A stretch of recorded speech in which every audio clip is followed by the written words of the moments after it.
out to him. They went up there and they started fighting, and they killed 20 men first. And they created a chaos up there. The Philistines, the thousands and thousands, looked up and said, what the heck is going on up there? The guys that came out of the caves, they got, I don't know, by now, remember, 2,400 men had deflected. They had left Saul because of what happened. Where do you think they went? They went to the Philistines. They were bearing swords now. They were with the enemy. They were backslidden. What do we do when things don't work out? When things don't go our way? We stop coming to church. We stop praying.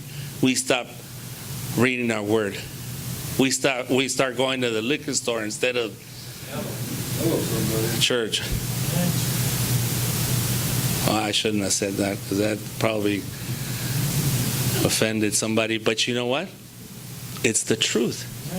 You know why I say that? Because I did it back in the day before God got a hold of me and showed me this.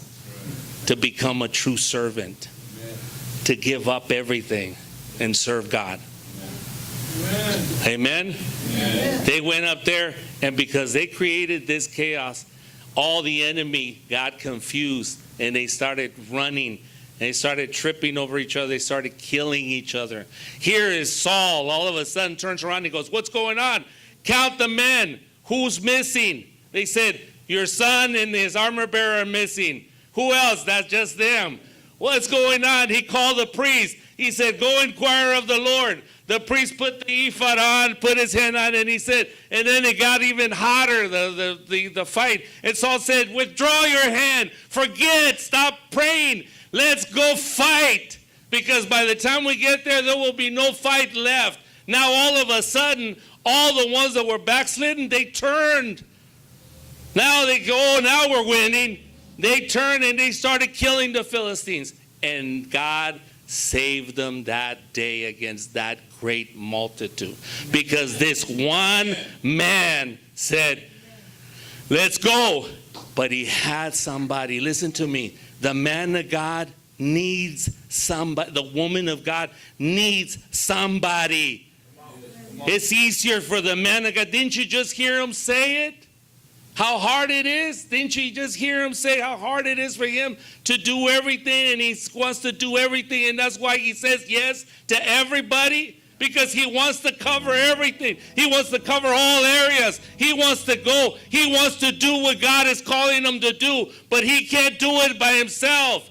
He'll be more effective if he has an armor bearer. She will be more effective if she has an armor bearer.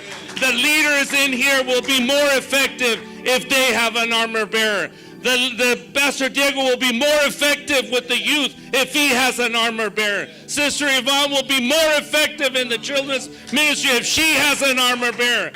We need the spirit of servanthood. Amen. Go, go, go. They killed 60 by the time they were done. And God moved and gave them the victory. But that's the Lord. Let's stand up tonight with an amazing word. Come on, let's give the Lord another hand of applause tonight. Amen. Bless God. That's the power of agreement. When you clap, you're saying, God, I agree. Amen. I agree. It's working in my life. You know, I was talking to a friend just the other day, and I said, you know what? I said, I'm